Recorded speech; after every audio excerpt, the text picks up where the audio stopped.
On termine en Alsace cette édition avec le premier épisode d'un lieu des histoires à Souffelweyersheim. On est au nord de Strasbourg, à quelques kilomètres seulement de la capitale européenne, avec Claire Perrault et Jérôme Gosset.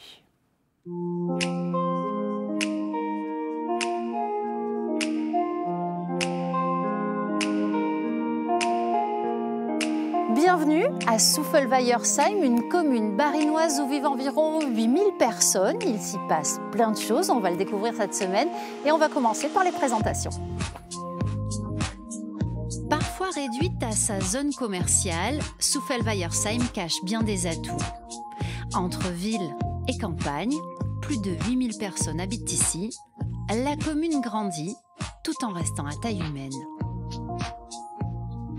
Moi, je dis que c'est encore un village, malgré ses 8200 habitants, parce qu'on a encore une âme ici au centre du village, non seulement parce que c'est des maisons en pan de bois alsaciennes, mais il y a quelque chose qui se passe quand on veut bien s'y consacrer. Vous avez une quarantaine d'associations, plus de 3000 licenciés, une vie culturelle, associative, festive. Tout au long de l'année, vous avez des manifestations et ça vous permet d'y vivre. Et c'est un village qui attire. Les gens, quand ils viennent, ils ne veulent plus repartir.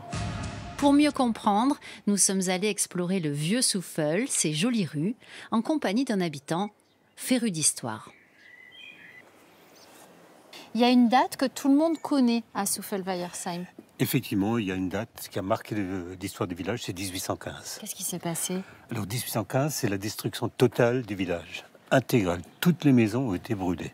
Napoléon ayant perdu Waterloo, il s'est retiré à Paris. Le général Rapp, il s'est retiré sur Strasbourg.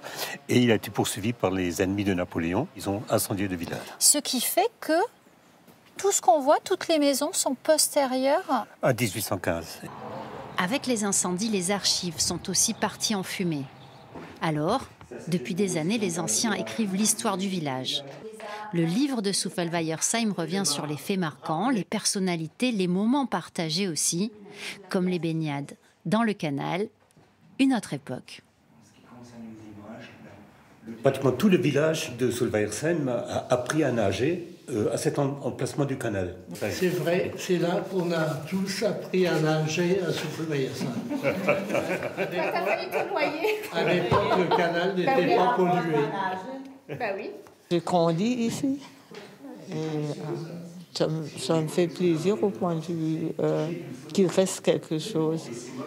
Chaque fois, je me dis qu'on va faire une petite réunion rapide et chaque fois, ça dévie. Mais ils sont tellement passionnés par l'histoire qu'ils ont envie de raconter.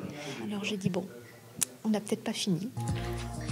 Tiré à 1000 exemplaires, le livre sera offert lors d'événements comme les visites spéciales, les mariages, qui rythment la vie du village. Et maintenant que vous connaissez bien l'histoire de la commune, demain, nous nous intéresserons aux traditions. Mais pour ça, il faudra se lever tôt.